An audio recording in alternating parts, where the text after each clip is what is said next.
Indictment. 13 Russians indicted for trying to throw our elections into total disarray and chaos.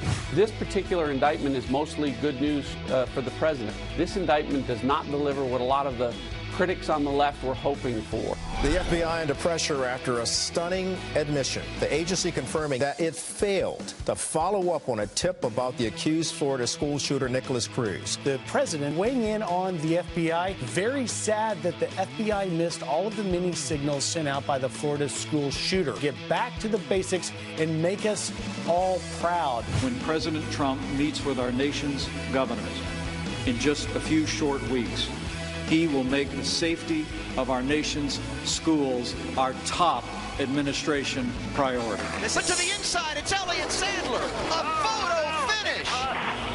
Tyler Reddick's going to edge him out. And Tyler Reddick at the line pulls it off. Woo-hoo.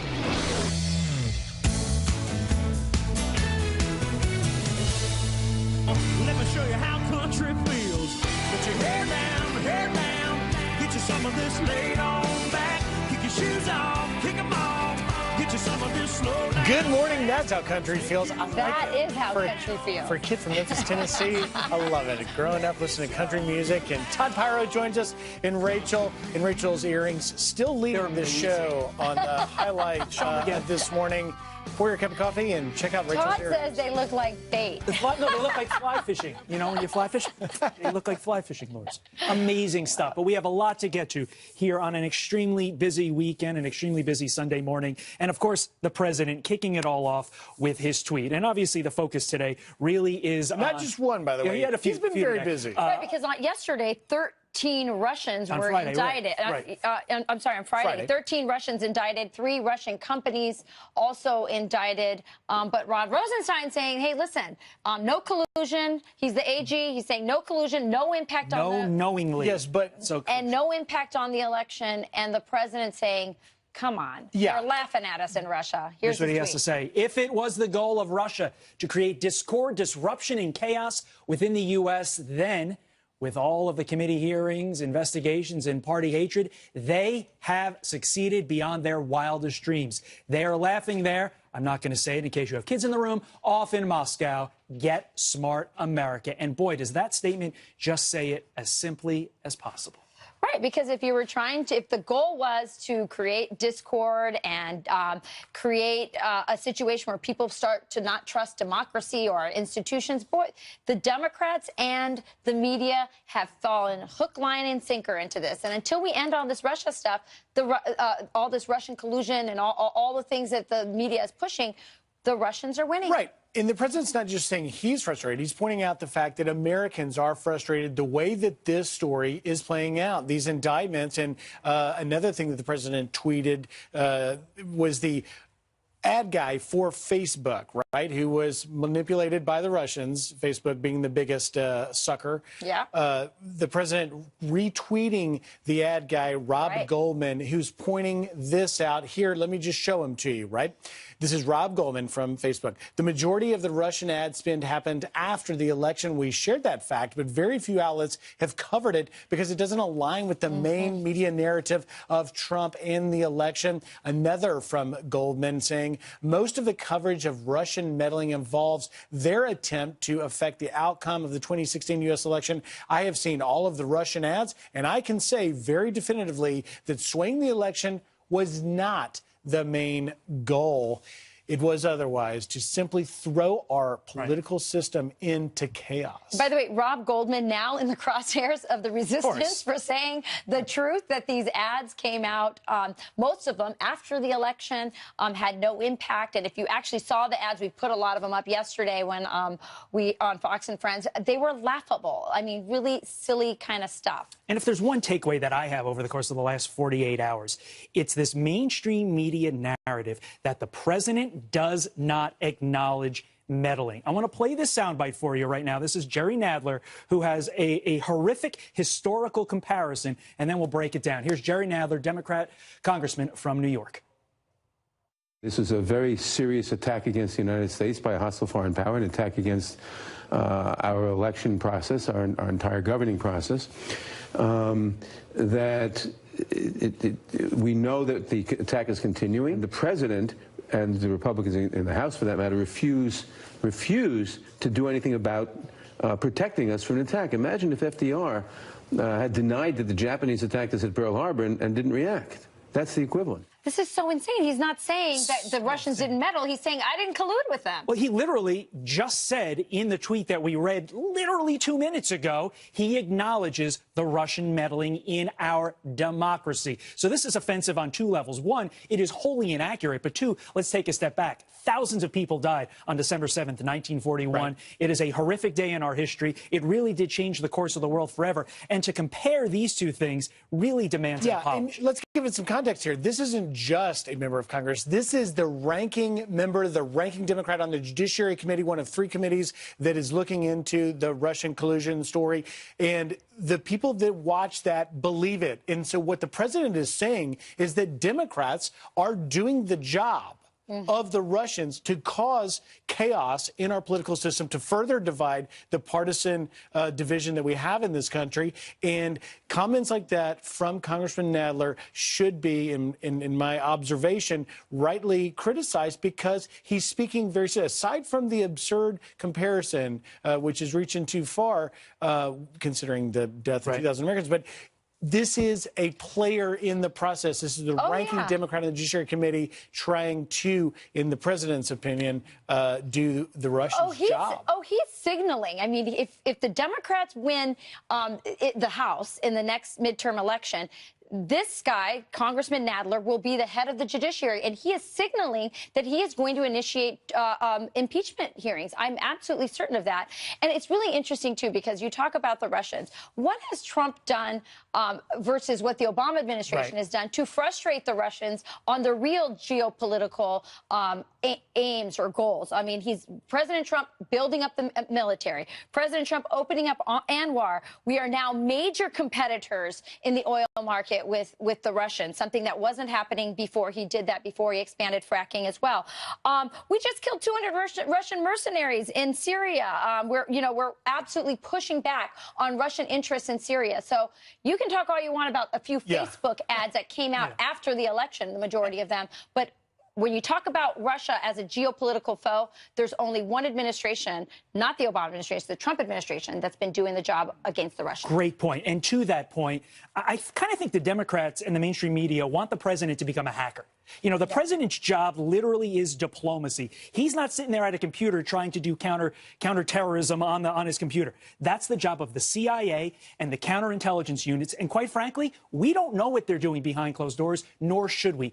That is called covert operations. It's the president's job to do diplomacy. He acknowledged there was meddling. Lay off the guy. Let him do his job. Oh, well, you know, tomorrow's President's Day, this conversation of criticizing him is spreading also to another host, Joy Reid, who is writing in the Daily Beast. This is the headline, "A President's Day Without a Real President." Reid writes in her article, Monday is President's Day. It will be the second consecutive such holiday without an American president. Sure, Donald Trump sits in the Oval Office when he's not golfing. He lives in the White House, at least in theory, with his family, but he is not the president of the United States. Trump is as hollow a vessel as there has ever been in the White House.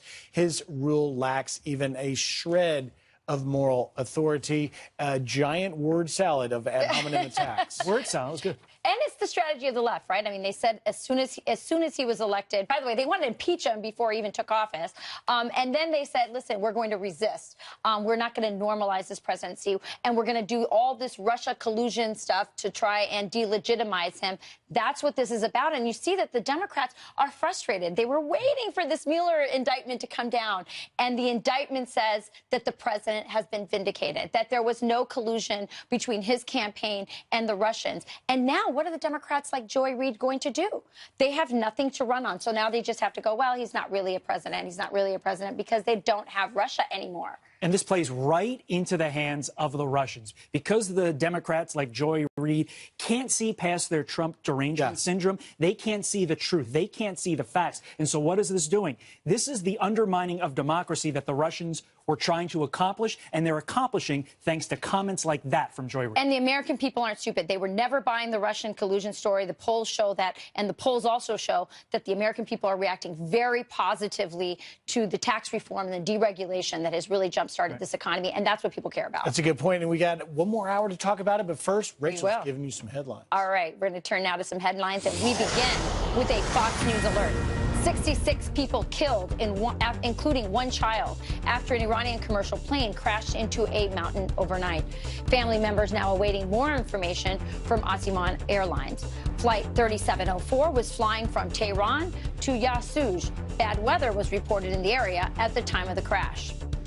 And a case like this is made for the death penalty. That, a bold statement coming from the prosecutor in charge of trying to confess teen killer who gunned down 17 people in a Florida high school. A new report now revealing just 17 months ago, a state agency investigated the 19-year-old Nicholas Cruz after he posted videos to Snapchat, cutting himself and saying he wanted to buy a gun. Our own Rob Schmidt is live in Florida, in Parkland, Florida, coming up. Turning now to extreme weather. Mother Nature dumping 7.5 inches of snow in some parts of the Northeast. The swift-moving system causing some problems for travelers both by ground and air, with dozens of flights reportedly delayed or canceled this morning. But warmer weather is expected to melt away most of the mess by the end of the weekend. And those are your headlines. Warm weather is very welcome. Oh, yes. 70s. I'm tired of winter. I am too. I'm done with it. All right. Supreme Court Justice Clarence Thomas is exhausted by America's culture of victimhood. Today, I just get worn down. At some point, we're going to be fatigued with everybody being a victim. Kevin Jackson has met Justice Thomas, and he is here to react just ahead. And after the Florida school shooting, one university is training staff to do more than just run and hide. They're learning how to shoot. The university president joins us live next.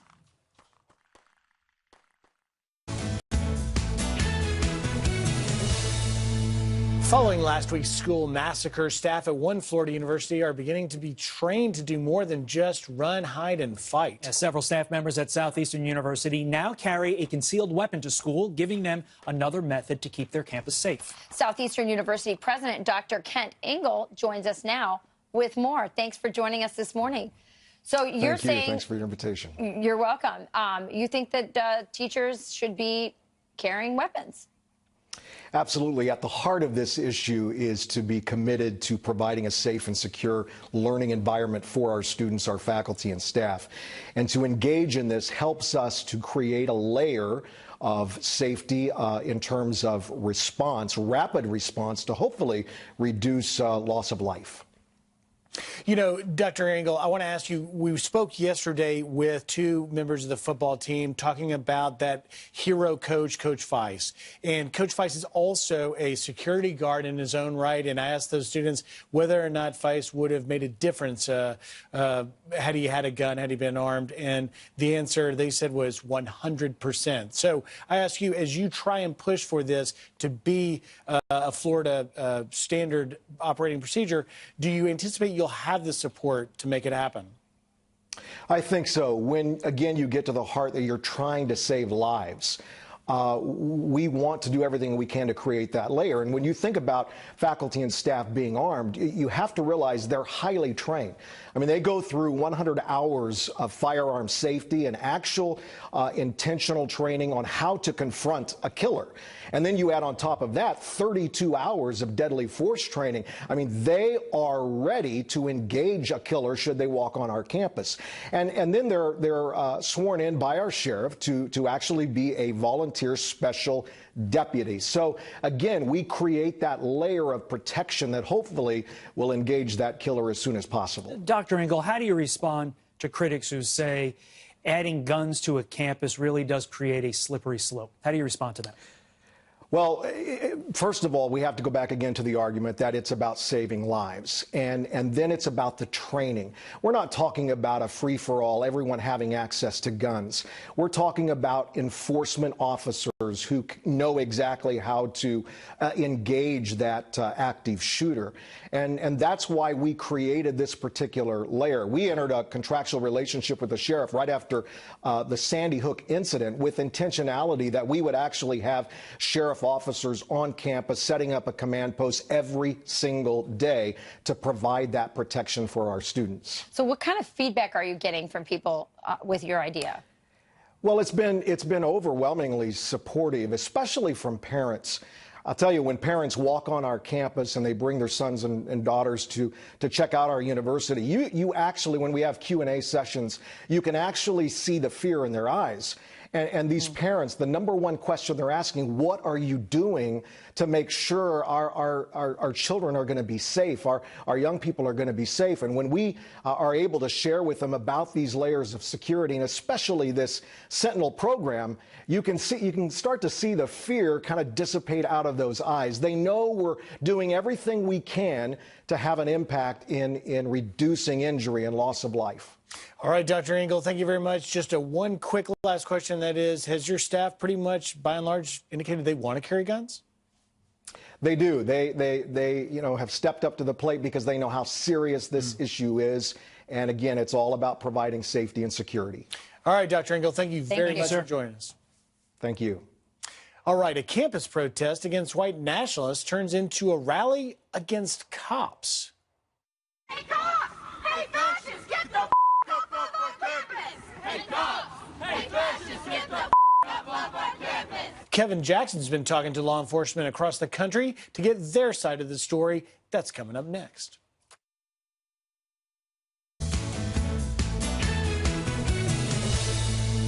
Some quick headlines. Emails obtained by the Washington Post reveal top military leaders' frustrations following Hawaii's 38-minute-long false missile threat in January. Admiral Harry Harris, the chief of U.S. Pacific Command, writes, quote, apparently they were getting ready to do a drill when the drill part was lost in translation. And Facebook is planning to mail postcards to verify people wanting to purchase political ads. It will contain a special code that advertisers must provide back to prove they live in the U.S. The changes coming days after special counsel Robert Mueller's Russian indictments for alleged roles in the disrupting 2016 presidential election. Rachel? Thanks, Griff.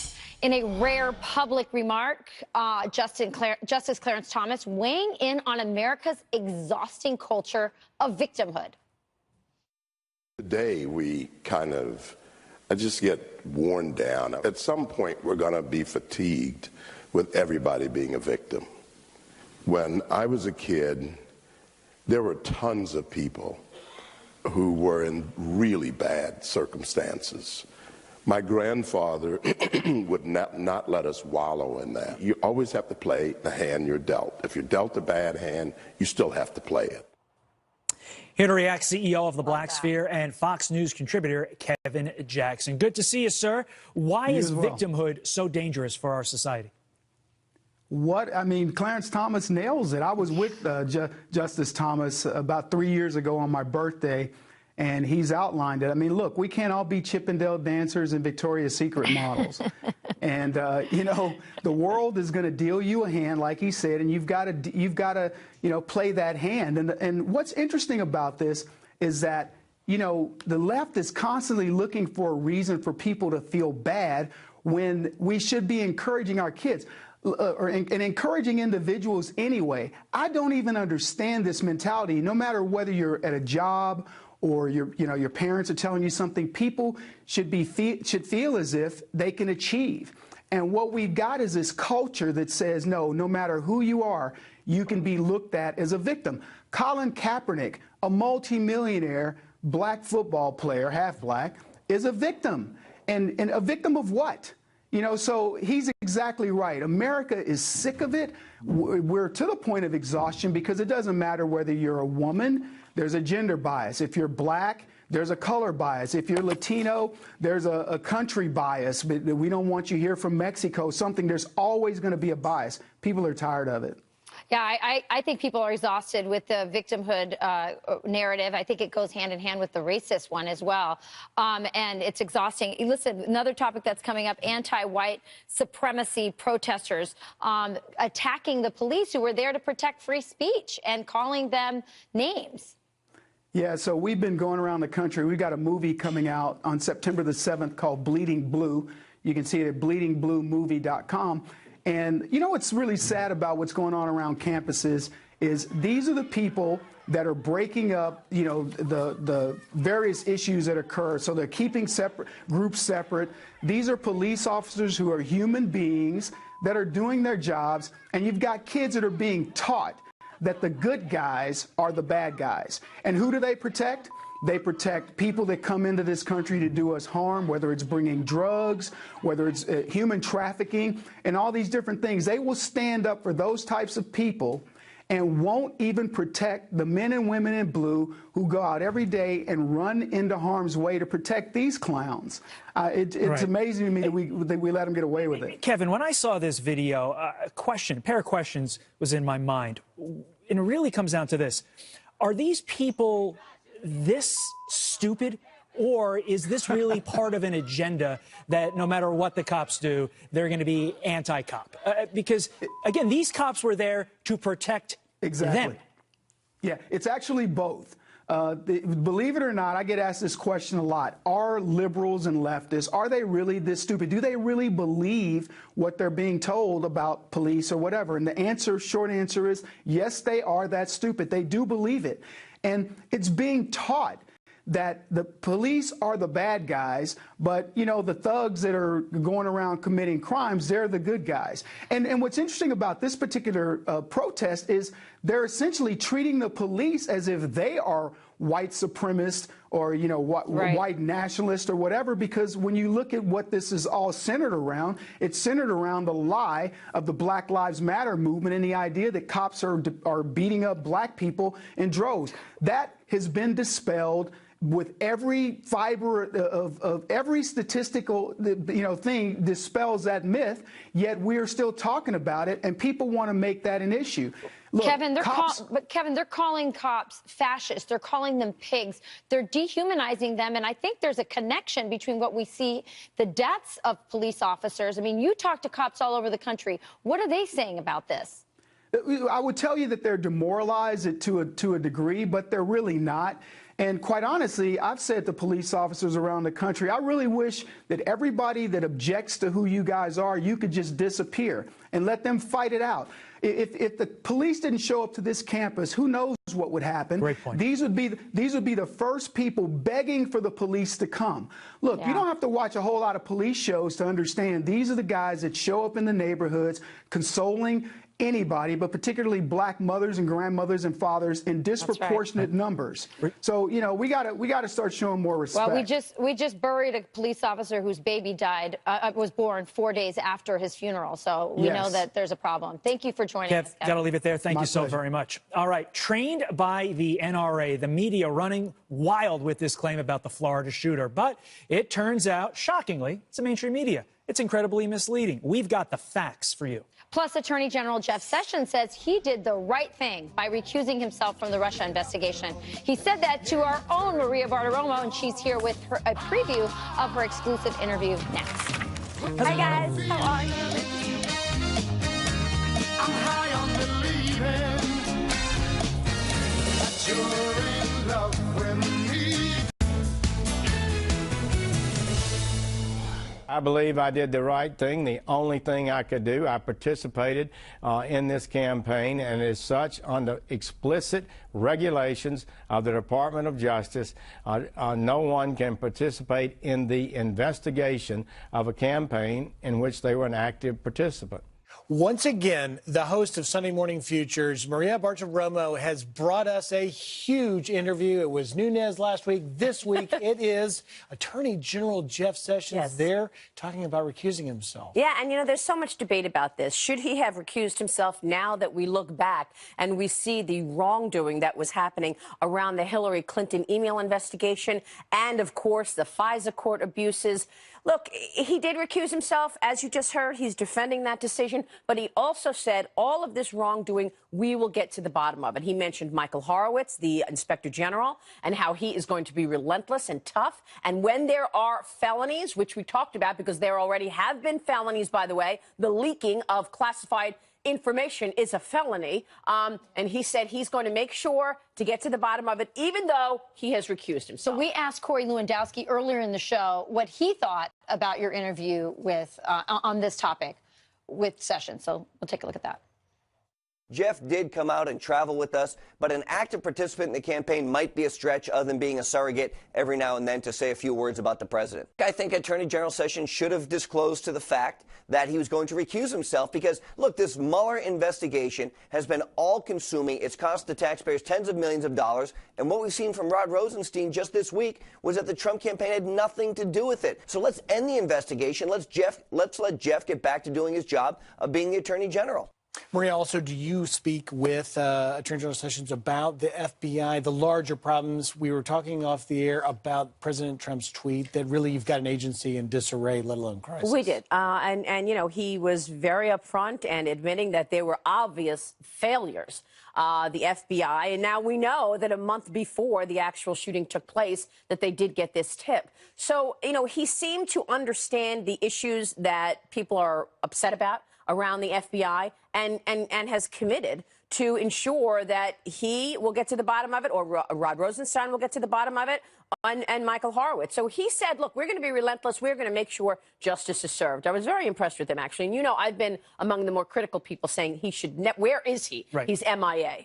Maria, obviously, I love asking you about the markets, but there are things more important than money. And I thank you for having me on your show this week from Florida to talk about the horrific events down there. My heart was going out to you. I saw it on your face when you were live all day in that place where there was so much upset and obvious tragedy. So thank you for joining us. Just doing my job. That must have been a hard reporting. One woman who has done her job, she won Teacher of the Year, and she has a Facebook post that is going viral. I'm going to read it and get your reaction. Okay. This is Kelly Guthrie Raley. She writes, until we as a country are willing to get serious and talk about mental health issues, lack of available care for the mental health issues, lack of discipline in the home, horrendous lack of parental support when the schools are trying to control horrible behavior at school, and then in parentheses, she jokingly writes, oh, no, not my kid. What did you do to cause my kid to react that way? Again, a tongue-in-cheek line right there. Lack of moral values, and yes, I'll say it, violent video games that take away all sensitivity to any compassion for others' lives, as well as reality TV that makes it commonplace for people to constantly scream up in each other's faces and not value any other person but themselves. We will have a gun problem in school. Our kids don't understand the permanency of death anymore. Parents, it's time to step up, be the parent that actually gives a crap. Be the annoying mom that pries and knows what your kid is doing. Stop being their friend. A lot to unpack. I'll give it up to you. I think this is becoming an increasing worry for the American people. People want to see what is being done in terms of mentally ill, and that's why we're trying to understand why it has been so easy for someone mentally ill to obtain a gun. Maria, you talked to so many lawmakers, and we saw in the case of Adam Lanza, the young disturbed man who shot up Newtown. A lot of parents with disturbed kids say, I tried to commit my kid, and I can't, and there's not enough funds. Something we got to get to the bottom of. Like, where do we put kids like this when they're troubled? Yeah, you're right. And I think that the president is also working on this. I don't know the answers to all of this, but I do know that, you know, people are asking questions as far as mentally challenged getting their hands on weapons. I mean, this is something that we really do need to be looking at more serious. And I don't know the answer in terms of mentally challenged, but obviously this has now become front and center, and it looks like we are looking at some solutions or efforts. I don't know where this goes next. I'll tell you what's front and center is your show, because you not only have Attorney General Sessions, Thank you so much. You have House Speaker Paul Ryan coming up. Paul Ryan. You know, there's so much debate about whether or not the conservatives have lost all fiscal responsibility and restraint with this last spending plan. So Paul Ryan actually really impressed me. He defended the plan and the need to really help the military, and they had to agree to a lot of things. But I will say this. there's still a question about when we're going to get our arms around the entitlements. We understand, and most people know that's where the growth in spending goes. Right. We need some kind of a reform package. I wouldn't expect it in an election year, 2018. Not this year. But it is coming. Yep, and something he said he wants to tackle. Maria, sure thanks. does. All right. Thank you very much. Thanks Thank you so much. Thanks, Maria. Turning now to your headlines. Trained by the NRA. The mainstream media running wild with this claim about the Florida school shooter seen right here on the cover of the New York Daily News. And progressive outlet Think Progress taking it one step further, tweeting, the NRA donated $10,000 to help train the Parkland shooting suspect to use a rifle. What the media didn't tell you is that the donation went to the Junior ROTC program, which Nicholas Cruz was a member of. They also failed to mention the quick-thinking Junior ROTC cadets who helped save dozens of students during that massacre. We interviewed that kid. He's a hero.